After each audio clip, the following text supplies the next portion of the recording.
इलाके के एमएलए जनाब जितेंद्र आवाज साहब और तमाम लोगों का मैं यहाँ पर खैर मकदम करता हूँ, वेलकम करता हूँ। साथियों, आज की ये प्रेस कॉन्फ्रेंस जो आनंद फानंद में मुनाकिद की गई है, उसका मकसद बहुत ही वाज़ेह है और वो हम आपके सामने रखना चाहते हैं। हमारे भारत में तमाम लोगों को अपने मजहब पर चलने की आज़ादी है, लेकिन ये आज़ादी उस वक्त तक के लिए है जब तक कि किसी और मजहब के लोगों का दिल न दुखाया जाए। कुछ दिन पहले हम लोगों को ये खबर मिली, तमाम उलमाए और इमाम को ये खबर मिली कि एक शख्स जो हमारे मुंबई शहर में ही रहता है, जो दीन इस्लाम की शक्ल और छवि को बिगाड़ कर लोगों के सामने पेश करता है, जो आप सल्लल्लाहु अलैहि वसल्लम की शान में गुस्ताखी करता है, औलिया किराम की गुस्ताखी करता है और साथ ही साथ हमारा कलमा तैयबा ला इलाहा इल्लल्लाह मुहम्मदुर रसूलुल्लाह को गलत तरीके से पेश करता है। यहाँ तक कि वो अपने आप को कभी खुदा होने का दावा करता है, कभी उससे भी बढ़कर के कहता है और कम इल्म वाले भोले वाले नौजवानों को वरगला कर इस्लाम से के दायरे से खारिज करवाने की कोशिश करता है। उलमाए किराम को जब इसकी खबर मिली तो उन्होंने 2 दिन पहले उसके घर पर जाकर उसे समझाने की कोशिश की और शादी महल हॉल पे हमारे उस इलाके के एक्स कारपोरेटर जनाब जफर नोमानी साहब की ऑफिस के पास उसको और दूसरे लोगों को जमा किया गया। हालांकि वहां पे आम इतना गुस्से में थी कि अगर उसको पा जाती तो उसको पूरी तरीके से पीट देती, लेकिन वहां पर मौजूद जिम्मेदारों ने उन तमाम भीड़ को वहां से हटाया और हटाने के बाद जो है उससे गुजारिश की कि भाई तुम अपने मजहब पे जैसा दिल कहे तुम करो, लेकिन कम से कम इस्लाम की छवि को मत बिगाड़ो, इस्लाम के करने को मत बिगाड़ो। खातिमुन नबीय्यीन का जो हमारा अकीदा है उसके छेड़छाड़ मत करो। उसके बाद उस शख्स ने पुलिस में इत्तला की, तमाम लोग पुलिस स्टेशन पहुंचे, उसके खिलाफ एक एफआईआर दर्ज की गई, जहां पर शहर के बहुत सारे उलमाए किराम मौजूद थे और जिम्मेदार मौजूद थे। उन तमाम जिम्मेदारों ने पुलिस ऑफिसरान के सामने तमाम बातें बयान की, पुलिस ने एफआईआर दर्ज की और उसके बाद तमाम लोग अपने अपने घर पर वापस आ गए। आज हमें पता चला कि हमारे उन साथियों में 5 लोगों के साथ नामजद रिपोर्ट दर्ज कराई गई, जिसमें शहर के मशहूर साहबी जनाब रफीक कामदार साहब, शहर के वकील एडवोकेट जनाब समीर साहब, हजरत मौलाना साद साहब और हजरत मौलाना मोहम्मद अहमद साहब और कुछ नामालूम लोगों के खिलाफ जो है एफआईआर दर्ज की और उसमें ये कहा गया कि ये हमें किडनैप की करके लेके गए हैं, गैर कानूनी भीड़ भाड़ जो है जमा करने के जो है इसमें दफा लगाई गई है। हालांकि ये सारी बातें झूठी हैं, जबकि उस शख्स को उसके लड़की ने खुद वहां पे ले जाकर के पुलिस की कस्टडी में, पुलिस की हिफाजत में पुलिस स्टेशन पर पहुंचाया गया, उससे बातचीत की गई तो उसको किडनैप कहा किया गया। लेकिन उसके बावजूद भी पुलिस के जिम्मेदारों ने हमारे इन साथियों के ऊपर गैर जरूरी और झूठा केस जो है लगाया है और उस शख्स के कहने पे जिसका मजहब ही झूठा है, जिसने हमेशा झूठ का सहारा लिया है, जिसके उसके मानने वाले और उसके इसकी इत्तला करने वाले तमाम लोग झूठे हैं, जो कहते हैं कि हम खुदा हैं, हम रसूल हैं, हम मेहदी हैं, तमाम किस्म के झूठे दावे करने वालों की झूठी बातों के ऊपर इन तमाम पुलिस अफसरान ने इनके ऊपर मुकदमा कायम किया। हम यहाँ पे वाज़ेह तौर पे बताना चाहते हैं कि अल्लाह के रसूल के नाम पर हम तमाम तमाम लोग अपनी कुर्बानियों को पेश करने वाले लोग हैं। हम अपने मजहब के साथ छेड़छाड़ करने वालों को कभी भी जो है बर्दाश्त नहीं कर सकते हैं। जिसका जो दिल कहते मजहब अख्तियार करना हो कर ले, हमें उससे कोई इतराज नहीं है। चाहे वो मूर्ति की पूजा करे, चाहे वो चांद की पूजा करे, वो चाहे वो किसी चीज की पूजा करे, लेकिन वो अपने आप को डिक्लेयर कर दे कि मैं मुसलमान नहीं हूँ। और अगर वो मुसलमान बन करके आता है तो हम उसकी राह में रुकावट करके उसके खिलाफ जिद्दोजहद करेंगे। आज ये मकसद नहीं कहा गया है कि हम और यहाँ पर हम जितेंद्र अहवाल साहब को बुलाने का मकसद ये है कि हम जिस तरह से पुलिस वालों को कहना चाहते हैं कि इनकी झूठी केस आपने लिया है, उसी तरह से आपका इलाका है, लॉ एंड ऑर्डर का मामला है। हम ये चाहते हैं कि झूठे केस के मामले में आप यहाँ से लेकर के DIG तक की रिपोर्ट कराइए कि ये झूठा केस करके आपके इलाके में लॉ एंड ऑर्डर का मामला खराब करना चाहता है, लोगों को उकसाना चाहता है।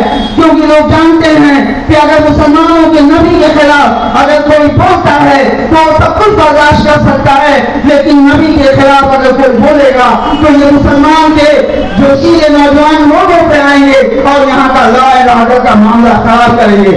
इसलिए साथ हमें आपसे रिक्वेस्ट करते हैं, गुजारिश करते हैं कि आप ये आला दर्जे तक जो है उच्च स्तर पे मामला उठाइए और उस शख्स के खिलाफ एक्शन लीजिए जो इस मुंबई शहर के अमन और अमान को बिगाड़ना चाहता है।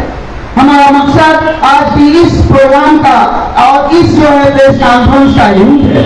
और उसके साथ ही साथ हम शहर के तमाम नौजवानों से, तमाम आवाम से ये गुजारिश करते हैं कि आप किसी किस्म की अफवाहों में मत आइए। हम कानूनी दायरे में रहकर, शरीयत के दायरे में रहकर हम तमाम लोग जो है इस मसले को हल करेंगे। आप सिर्फ दुआ कीजिए और इन उलमाए किराम के पीछे, अपने शहर के मुअज्जिजीन के पीछे खड़े हो जाइए जो चाहते हैं कि हमारे दीन में कोई छेड़छाड़ नहीं की जाए। हज़रात और मैं तमाम साहबी, यहाँ पर तमाम रिपोर्टर, हमारे मीडिया के पर्सन के जरिए से हम ये पैगाम पूरे शहर में, पूरी रियासत में, पूरे मुल्क में ये देना चाहते हैं कि एक शख्स जो झूठा है और झूठ का सहारा लेता है, जिसका कनेक्शन पाकिस्तान से है, जिसका कनेक्शन UK से है, वहां से फंडिंग हासिल करते हुए ये हमारे मुल्क के अंदर बदनामी फैलाना चाहते हैं। इनके जरिए से अगर 2-4 बच्चे बह जाएं और पुलिस के हाथ लग जाएं तो पूरे शहर को बदनाम किया जाएगा, जैसा कि किया जाता रहा है कि मुंद्रा का ताल्लुक पाकिस्तान का है। जबकि यहाँ के मुंद्रा में बैठा हुआ हर शख्स अपने वतन से उतनी ही मोहब्बत करता है जितना दीगर लोग मोहब्बत करते हैं। यहाँ पर बैठा हुआ हर शख्स अपने मुल्क की सरहदों, अपने मुल्क की जमीन की हिफाजत के लिए, चाहे वो कोई मुल्क को अपनी जान को कुर्बान करने के लिए तैयार बैठा हुआ है। लेकिन ये लोग यहाँ पर भय करके, पाकिस्तानी कनेक्शन ला करके, जिसके मानने वाले, जिसके आका पाकिस्तान और UK में बैठे हुए हैं, वहां से बैठ करके ये यहाँ के लोगों को उकसाना चाहते हैं, हमारे नौजवानों को फंसाना चाहते हैं। हम चाहते हैं तमाम पुलिस अफसरान से, थाने के कमिश्नर साहब से कि इसकी गहरी जांच की जाए कि ये शख्स जिसका ताल्लुक पाकिस्तान से है, जिसकी फंडिंग UK और वीज से है, वो यहाँ पर बैठ कर क्या कर रहा है, यहाँ के लोगों को क्यों भड़का रहा है, यहाँ के लोगों को क्यों बर्बाद करने पे लगा हुआ है। मैं इसके साथ ही जो है भाई हमारे शहर के आलिम जनाब अब्दुल बासित साहब को देना चाहता हूँ कि वो आपको बताएंगे कि ये फितना क्या है, कैसे है, हमारा ईमान कैसे ये सर्व कर रहे हैं। लेकिन उसके पहले जो है हमारे दरमियान में हमारे मेरे साहब जो है, मुझे इशारा मिला है कि वो जानना चाहते हैं। मैं पहले उन्हें माइक देता हूँ, उनसे रिक्वेस्ट करता हूँ कि आप अपने शहर के अमन और अमान को कायम रखने के लिए आप जिस हद तक जा सकते हैं आप चलिए। हम अमन को कायम रखने के लिए आपके साथ में हैं और यहाँ के तमाम जितने भी सियासी निगरान हैं, चाहे वो किसी भी, क्योंकि ये हमारे मजहब का मामला है, किसी पार्टी का मामला नहीं है। हम आपसे रिक्वेस्ट करते हैं कि आप यहाँ बैठे हुए उलमाए किराम की तादाद को देखिए जो हमने 1 घंटे के अंदर जमा किया है। अगर हमें वक्त मिलता तो हम ये पूरा हॉल भी भर सकते थे। ये उलमा की ताकत है। ये वो उलमा है जिनके अकाबरीन लाहौर से लेकर के कलकत्ता तक कोई भी ऐसा दरख्त नहीं था जिनके इनकी लाशें नहीं थी। उन्हीं के वारिसीन हैं। जब हालात पैदा होते हैं तो ये उलमा जो आप नरम लोग की तरह से नजर आते हैं, ये सख्त पत्थर की तरह से नजर आएंगे, लेकिन अपने नबी की शान में कभी गुस्ताखी बर्दाश्त नहीं कर सकते। गुलामाने मोहम्मद जान देने से नहीं डरते। गुलामाने मोहम्मद जान देने से नहीं डरते, चाहे ये सर कटियाए या रह जाए परवाह नहीं करते। अस्सलाम वालेकुम। मैं हमारे जितनी आवाज़ से गुजारिश करूंगा कि वो 2 लफ्ज़ हैं।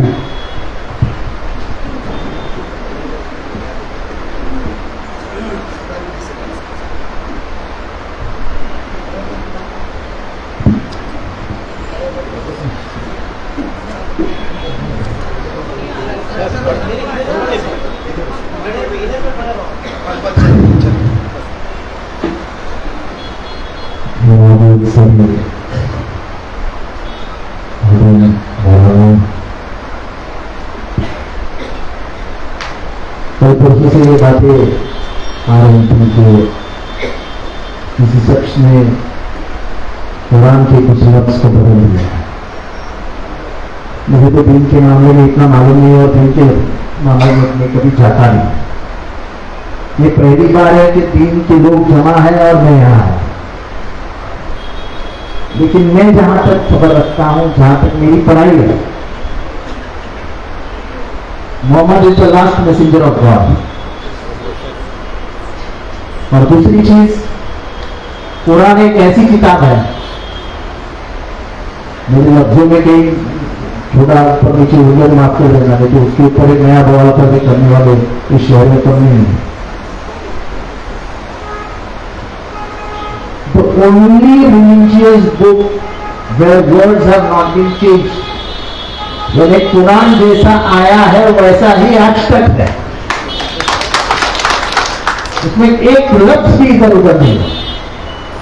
तो एक लफ्ज भी इधर उधर करने का अधिकार किसी माइकालाल को नहीं है।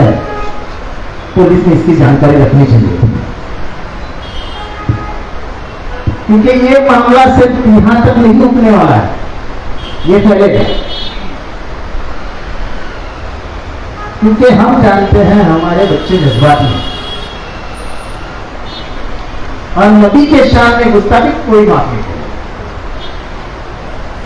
तो इसलिए जिन्होंने ये कदम उठाया कि उस आदमी को पुलिस के हवाले कर दिया, उन्होंने तो समाज पर एहसान किया, वरना वो तो पीट जाता, मर जाता। क्या बम्बई में ऐसे हादसे कम हुए क्या? जो बम्बई का इतिहास जानते हैं उनको मालूम नहीं क्या क्या क्या हुआ है बम्बई के रास्ते पे। ये पुलिस जिनको शहर के मानसिकता की मालूमात नहीं है, उन्होंने जरा कदम आस्ते रखने चाहिए। किसी ने केस हाथ में दे दिया इसका मतलब आप एफआईआर करो, ऐसा नहीं होता है। ये नहीं आएगा हमारे वकील साहब चौधरी कभी उसको बोला ये मेरा इंस्पेक्टर है, उसको ललिता कुमारी की केस पेश कर देना। और ललिता कुमारी में जो जजमेंट में जो लिखा है पढ़ लेना कि किसी ने नाम दे दिया इससे मतलब वो गुनहगार नहीं होता है। अगर आपको शक है तो तहकीकात करो और फिर एफआईआर रजिस्टर करो। आजकल ये तो मोगरा पुलिस स्टेशन में ऐसा हो गया है, ये गया तो आला वो आया, हमने तो कंप्लेंट दी, हमने कर दी। अरे भाई वाह, अरे किसी की जिंदगी तबाह हो जाती है, किसी की जिंदगी तबाह हो जाती है। आप तो केस ले लेते हो, बाकी वो बाद में जो होता है उसका माँ बाप उसका क्या करेंगे। ये भी केस में यही हुआ, जो मूल गुनहगार है, जिन्होंने नबी के शान में गुस्ताखी की और सबसे बड़ी बात है कुरान बदलने की कोशिश की, वो तो दुनिया में मार खाएगा। तो सिर्फ भारत में थोड़ी है, कुरान के अकेले उमरा में है क्या? और ये कौन है जो खुदा से ऊपर समझता है खुद को? तो ये तो कितना पैदा करने के लिए आया है। मैं कोई कनेक्शन के बारे में बोलना नहीं चाहता हूँ, बड़ा साफ सुथरा है। अल्लाह के वास्ते उसको पाकिस्तान, अमेरिका, युगांडा, यूके इससे कनेक्ट मत करिए। साफ सुथरा है मुमरा, इसका कोई भी कनेक्शन किधर भी नहीं है कनेक्शन तो लखनऊ, फिर किधर भोपाल, कश्मीर, फिर वो दरभंगा, नीचे बंगाल, फिर इधर केरला, ऐसा कनेक्शन है हमारा। हम अपने आप से जुड़े हुए देश में हैं, हमको पाकिस्तान से कोई लेना देना नहीं है। ये अल्लाह के वास्ते पाकिस्तान पाकिस्तान पाकिस्तान मत करिए, जो है वो मर जाए, हमको क्या लेना देना है। हम शहर वाले साफ सुथरे हैं, हमारा पाकिस्तान से कोई लेना है ना देना है। हम भारतीय हैं, इस मिट्टी के रिश्तेदार हैं और इस मिट्टी में ही हमारी मिट्टी होने वाली है। इस मामले में इतना ही यकीन दिला के लिए यहां आया हूं कि मैं आपके साथ 24 घंटा था। कोई माइका लाल किसी को अरेस्ट नहीं करेगा। वक्त आने पे हम मुमरा बंद कर देंगे, ये नहीं चलेगा। हम अगर अमन और शांति के लिए किसी को पकड़ के ले रहे हैं तो आप हमें गुनहगार किसी के कहने पे बना रहे हो, तो आप चुप कर रहे हो, आप गलती कर रहे हो, आप वो गलती आप सुधार। हमने इस शहर में अमन और शांति के लिए लोगों से कहा है, लोगों से अपील की है, लेकिन पुलिस ने भी संभाल के पैर डालना चाहिए। जल्दबाजी में कुछ कर दिखाने के हिसाब से अगर आप जिन्होंने अच्छा काम किया है उनके ऊपर काला रब्बा लगाने की कोशिश की तो हम बर्दाश्त नहीं करेंगे। तो अच्छा काम कर रहे हैं, हमारे उलमा अच्छा काम करते हैं, अगर वो आदमी पकड़ा जाता हो इधर और 100-200 लोग उसको पीते थे तो क्या होता? तो मैं पुलिस रहेंगे उसके कोई पुलिस अपील 100% होंगे। तो आप पुलिस को भी मालूमात तो लेती ही होंगी, इधर एखादा तो रहेगा ही उनका आदमी। तो हम साफ लफ्जों में कह रहे हैं कि आप अपने कदम कानून के हिसाब से बढ़ेंगे। हम पुलिस है, कुछ भी करेंगे तो हम हवा में कुछ भी करेंगे और हम ऐसा करने वाले नहीं है कि हमको जेल में डालेंगे तो डालेंगे। ये 3 साल का मैंने बहुत केसेस देखे मुमरा में, मेरे ऊपर जितने केसेस हुए उतने उम्र में किसके ऊपर नहीं हुआ, तो जाने लोग केसेस होते रहते हैं, लेकिन मैं आपके साथ हूं। ये गलत हुआ है जो भी हुआ है, और मैं ये कोई मेरा मुमरा से रिश्ता इसलिए नहीं बोलता हूं, कुरान का एक भी लफ्ज बदल नहीं सकता, चाहे वो कोई भी हो, उसे माफ नहीं किया जाएगा। खुदा हाफिज। तो महाशिवरात्रि की पूजा चालू है, तो मुझे यहाँ पर न्योता आया तो मैं बोला तुरंत जाके आके ये खत्म कर दो, पहला मेरी जिम्मेदारी मुमरा है, बाद में फिर और मेरे प्रोग्राम चलते ही रहेंगे। दुआ में याद रखिए। और रमजान के पहले ही आपकी मुझे नहीं लगता आपकी मुलाकात होगी, तो मैं रमजान की मुबारकबाद देता हूँ कि ये पाक महीना है और आप जितने भी रोजे हैं उस रोजे के हर नमाज में मुझे नाम के साथ याद रखिए। आपका खिदमतगार जितेंद्र रहा। साहब एक मिनट मैं एक बात बोलना चाहता हूँ कि केस आपके ऊपर भी दुनिया भर के है और हमारे जैसे जो सोशल वर्कर होते हैं उनके ऊपर भी रहते हैं, हम लोग केस को डरते नहीं, लेकिन अल्हम्दुलिल्लाह आज तक हम लोगों ने अपने उलमाओं पे केस आने नहीं दी। ये पहली टाइम ऐसा हुआ है कि हमारे उलमाओं पे केस हुआ है। और साहब आपके माध्यम से मैं यहाँ के सीनियर को, यहाँ के डिपार्टमेंट को, यहाँ के कमिश्नर साहब को एक बात बोलना चाहूंगा, रमजान के पहले रोजे तक अगर इसका 20 समरी या 169 चांद तक नहीं हुआ साहब, तो हमारे पूरे मुमरा के लोगों को पहला रोजा पुलिस स्टेशन में खुलेगा, पहला रोजा मुमरा पुलिस स्टेशन में खुलेगा। और इसके लिए साहब यह आपको ही इसका पहला रोजा आपने ज्यादा बताया है, परसों जुमा है। जुमा के बाद हम लोग कम से कम एक 50,000 आदमी जमा करेंगे पूरे मुंब्रा कौशल से 50,000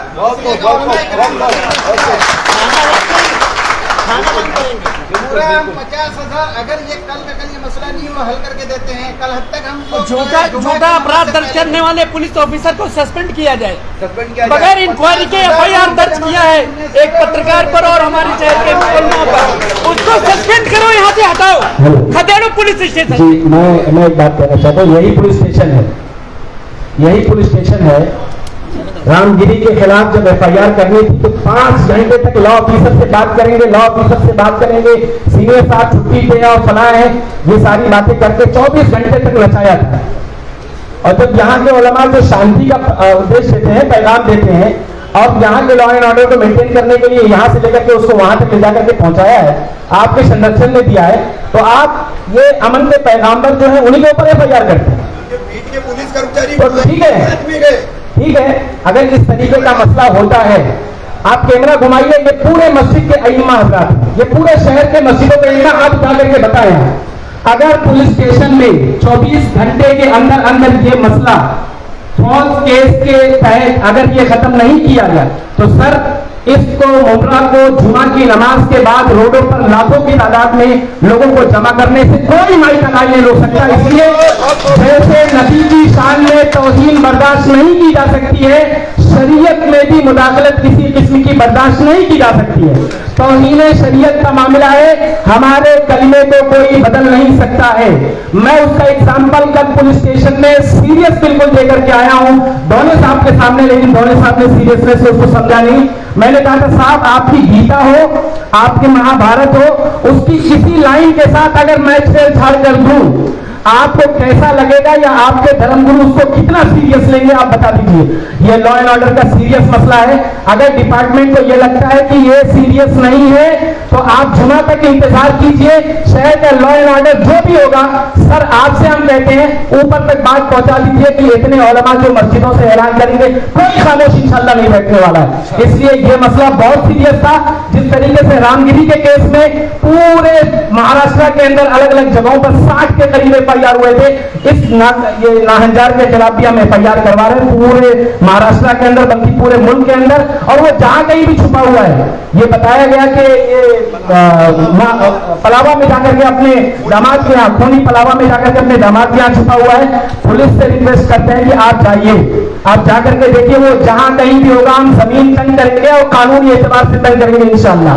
हम शहर के अमन अमान को बाकी रखना चाहते हैं, लेकिन अगर कोई अमन अमान को खराब करना चाहता है, चाहे डिपार्टमेंट का कोई भी अधिकारी हो, चाहे सीनियर साहब हो, चाहे उनके मातहत काम करने वाले लोग हो, सबसे रिक्वेस्ट करना चाहते हैं कि हम पहली बात आपसे खुल करके कहते हैं कि हम शहर के अमन अमान को गारत होता हुआ नहीं देख सकते हैं। लेकिन अगर आप चाहते हैं कि शहर का अमन अमान बर्बाद हो तो आप 24 घंटे तक आप इंतजार कीजिए और झूठा जो केस लगाया गया है इस पर आगे प्रोसीड कीजिए, हम देखते हैं इंशाअल्लाह।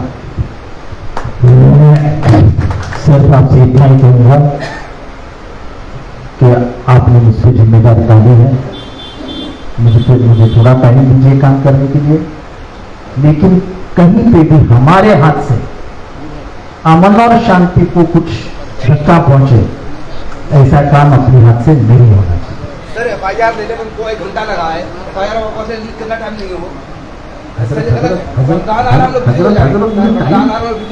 साहब मुझे टाइम ज्यादा नहीं देंगे हम। हजरत साहब 24 घंटे ज्यादा नहीं देंगे। हजरत साहब मुझे टाइम तो दे दीजिए। हम आपको देंगे सर। मैं अभी तो आया हूँ, मैं तो अभी आपके दरबार में आया हूँ, बाहर तो जाने दो। आप सर 24 घंटे ही कर। अरे अभी तो दरबार में आया हूँ, बाहर तो जाने दो। तो हाँ सब करके देता हूँ। आज तक हुआ है क्या केस कभी? आपको याद है क्या 2009 में 20,000 लोग रास्ते पे निकले थे, याद है? पटाखे में तभी एक आदमी का भी नाम आया था क्या? तो भूल गया यार, मेरे को काम तो करने दो। आजकल क्या सरकार अलग है ना, आजकल सरकार किसकी आपको मालूम है? हमारी सरकार थी तो ऐसा नहीं होता था। खुदा हाफिज़, दुआ में याद रखिए, सब अच्छा हो जाएगा। भाई बोलिए। मैं रफीक कामदार साहब से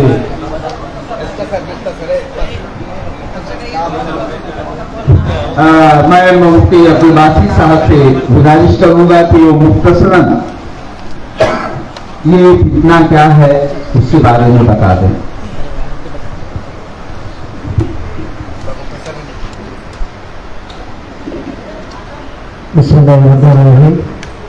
पूरी बात आप के सामने आ चुकी है और सोशल मीडिया पे कई वीडियो सामने आ चुके हैं।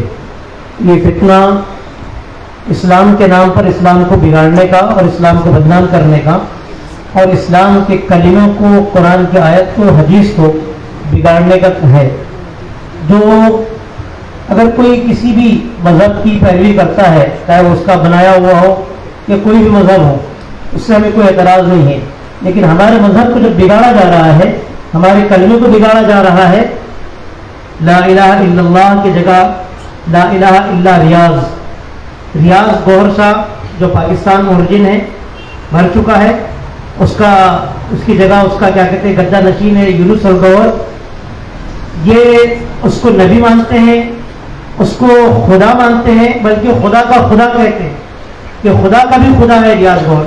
इतना खतरनाक फितना है ये कि इससे मतलब आदमी इस्लाम में किसी भी कीमत पर नहीं रहेगा। वो अल्लाह अल्लाह और ला इलाहा इल्लल्लाह का विर्द करा करके लोगों को धोखा देते हैं कि ये जिक्र है, इस्लाम में नहीं। ये ऊपर से क्या कहते हैं, उन्होंने कवर चढ़ाया है किसी चीज का, हकीकत में पूरा का पूरा इसके अंदर क्या कहते हैं इस्लाम के नाम पे कुफ्र है। जो भी इससे किसी भी तरह से इसका सपोर्ट करेगा, इसका साथ देगा, उसका ईमान खतरे में पड़ जाएगा। इसलिए ऐसे लोगों से ना तो रिश्ता कर सकते हैं, ना अपने कब्रिस्तान में उनको दफन कर सकते हैं, ना अपनी मस्जिदों में उनको नमाज पढ़ने की इजाजत दे सकते हैं। हत्ता कि अगर मुस्लिम बोल करके हमारी सोसाइटी में रहना चाहते हैं, एक आदमी खुल करके आता है कि मैं काफिर हूँ, मुझे रूम चाहिए आप दे दें, लेकिन अगर मुस्लिम बोल करके आपकी सोसाइटी में आते हैं तो आप इनका बाइकाट करें और इनको किसी तरीके का कोई भी अखलाकी किसी भी तरह का कोई भी ताउन नहीं करें, इनसे कोई भी मामला नहीं करना है जब तक कि ये हमको और लोगों को धोखा देते हैं कि आप मुसलमान हैं, इस्लाम का कलमा है, फला है। ये काफिर है, मुर्तद है, इस्लाम से बिल्कुल खत्म है।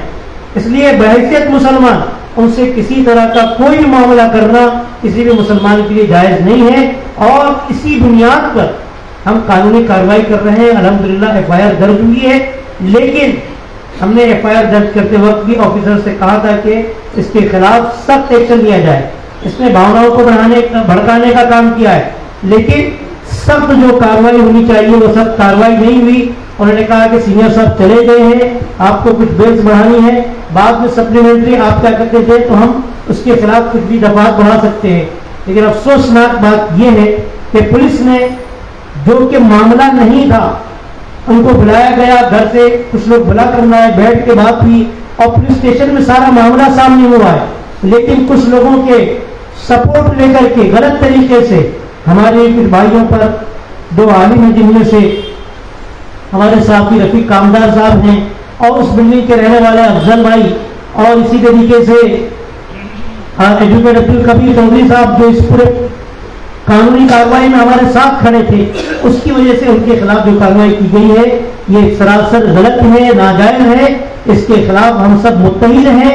हम किसी भी जमात से ताल्लुक रखते हैं, किसी भी मसलक से ताल्लुक रखते हैं, हमारा कलमा एक है, ला इलाहा इल्लल्लाह मुहम्मदुर रसूलुल्लाह। इसलिए हम सब एक है। हुकूमत समझ ले, पुलिस समझ ले और कमिश्नर तक के हम बात पहुंचा रहे हैं। यहाँ जो जज्बाती बात की गई है वो सिर्फ जज्बात की बात नहीं है। अगर कानून के दायरे में काम नहीं करेगा तो कानून के दायरे में रहते हुए कानून से काम कैसे कराना है, हमें उसकी मालूमात है।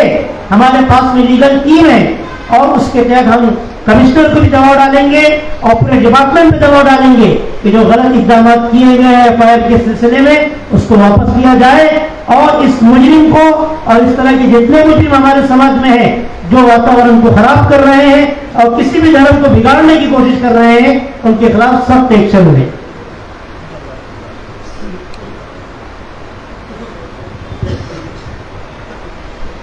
उस तमाम के हमारे एक साथी एक कॉर्पोरेटर जनाब जफर नुमानी साहब भी सारी कहानी जानते हैं।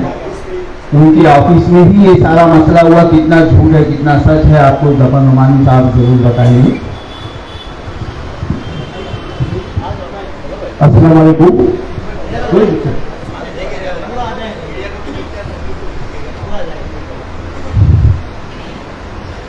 देखिए, ये जो वाक़या पेश आया वो बिल्कुल मेरी ऑफिस पर बहुत ही तहजीब के साथ आज तक उसको लाया गया था, क्योंकि ये मामला बहुत सेंसिटिव होता जा रहा था। कोई भी उसके साथ किसी की कोई बदतमीजी नहीं की गई, कोई जबरन उसके साथ कोई हरकत नहीं की गई। लेकिन रफीक भाई, इससे पहले भी जो वाकया हुआ था रामगिरी महाराज के खिलाफ, आपने आवाज बुलंद की थी, उसमें आपके खिलाफ और मुफ्ती साहब के खिलाफ पुलिस स्टेशन में कुछ मामला दर्ज हुए थे। मुफ्ती साहब का शायद नहीं था। तो देखिए, मैं आप लोगों से एक वादा करता हूं, क्योंकि हमारा एक ईमानी रिश्ता है, कलमा वो है, हम लोग एक ही कलमा है हमारा।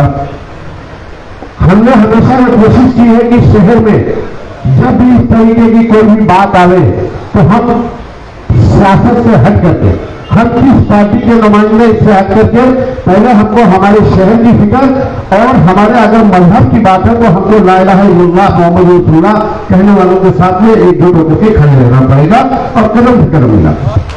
और मैं वादा करता हूं, सरकारें किसी की भी, सरकारें कभी किसी की मदद नहीं करती, चाहे सलमान रश्दी से लेकर के आप तक देखिए कि कोई सरकार आपकी हमदर्द नहीं रही। जब भी आपको अपनी लड़ाई लड़नी है, आपको खुद मैदान में उतरना पड़ेगा।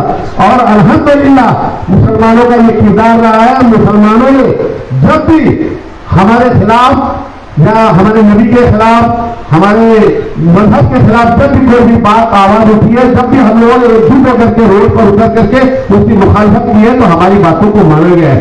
रफीक भाई, ये आपका मसला नहीं है, ये मुफ्ती साहब का मसला नहीं है, ये मजहब इस्लाम का मसला है, ये घर घर से जुड़ा हुआ मसला है। क्योंकि ये बहुत ही पेचीदा मामला, बल्कि होना तो ये चाहिए था कि आपने पुलिस का काम आसान कर दिया था। मैं आपको एक चीज, एक वाक्य बता दूं, एक बच्ची पाकिस्तानी चैनल को, सिर्फ जो खाने का चैनल आता है उसको सिर्फ वो लाइव करती थी, पुलिस उसके घर में चली गई। और एक आदमी खुले आम जो पाकिस्तान में रहता है, उसका फॉलोअर है और यहाँ पर उसकी तबलीग कर रहा है, उसको बढ़ावा दे रहा है। और पुलिस जो लोग उस फिजा को अमल में बरकरार कर रखना चाहते हैं, लोगों के दरमियान में ला करके बात को पुलिस को बताना चाहते हैं कि ये हमारे मजहब में मुदाखलत कर रहा है और ये नहीं होना चाहिए, उसकी खिलाफ एफआईआर दर्ज करनी है। ये बड़े शर्म की बात है और इसमें तमाम लोग को मुद्दाई देना चाहिए। और उलमाओं की आवाज उठ गई रफीक भाई, इंशाअल्लाह मुमरा कौसा में आप लोगों के लिए और मजहब इस्लाम के लिए और हमारे कलमा में जो मुदाखलत करिए, जल्द सलाम उठेगा इंशाअल्लाह और मुमरा कौसा तारीफ दिखेगा। नहीं होगा ऐसा नाइंसाफी नहीं चलेगी। सरकारें किसी की लोग, सरकारों को हम झूठे में रखते हैं, हम किसी में डरते नहीं है, लेकिन हम कानून के दायरे में रखते थे, इस लड़ाई को लेकर इतना तो होगा इंशाअल्लाह। सबसे पहला इंशाअल्लाह, देखिए मैं बहुत छोटा आदमी हूँ, आपका भाई हूँ, आप तमाम लोगों का भाई हूँ। इंशाअल्लाह मैं आपके साथ और मुमरा शहर में अपील करूंगा कि इस मसले को लेकर के हम कदम से कदम मिला करके जहां जहां भी जरूरत पड़ेगी हम आपके साथ खड़े रहेंगे। अस्सलाम वालेकुम। है वहाँ के इमाम साहब हैं, उन्होंने ही जो है मौलाना साद साहब और बासित साहब का, मुफ्ती बासित साहब, इन लोगों सबसे कांटेक्ट करके इनको बुलाया था। तो एक वहां पर चिश्तिया कपड़े पहन करके घूमने वाला बंदा है, चाय घूम घूम कर बेचता है, वो वहां पर गौहर शाही को फैला रहा था, लोगों को कन्विंस कर रहा था।